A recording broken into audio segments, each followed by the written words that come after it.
Une autre actualité, c'est cette succession de Timothée Kombonkissi, ancien deuxième vice-président de l'Assemblée nationale, décédé le 24 avril dernier, qui s'annonce rude à l'hémicycle du Palais du Peuple. Ils sont au total 12 candidats en lice pour briguer le fauteuil de la troisième personnalité de la Chambre basse du Parlement. La campagne électorale débute ce lundi et le scrutin est fixé au mardi 14 juin au Palais du Peuple. Commentaire Richard Chagokanengele.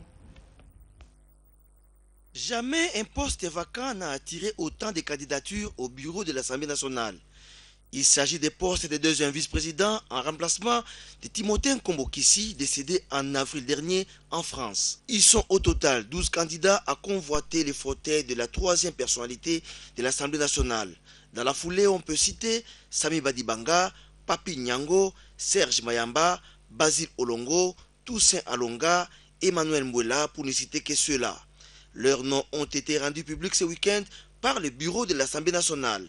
De ces faits, la campagne électorale débute ce lundi 13 juin et se clôture le même jour alors que le scrutin est fixé le mardi 14 juin, un jour avant la clôture de la session ordinaire de mars au Parlement. La multiplicité de ces candidatures trouve sa justification par le fait que, au sein du groupe parlementaire UDPS et alliés, dans lequel faisait partie Feu Kombonkissi, les membres ne se sont pas mis d'accord pour une candidature unique.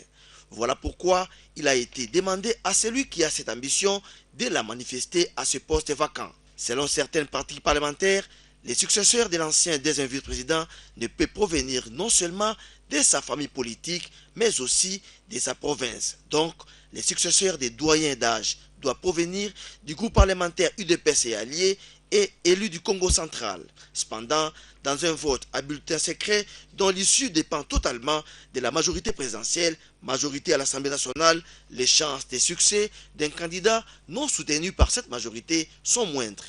Mais les surprises en politique ne sont pas écartées. Signalons que le deuxième vice-président de l'Assemblée nationale est chargé des contrôles parlementaires, des relations avec la Cour des comptes et gestion des dossiers.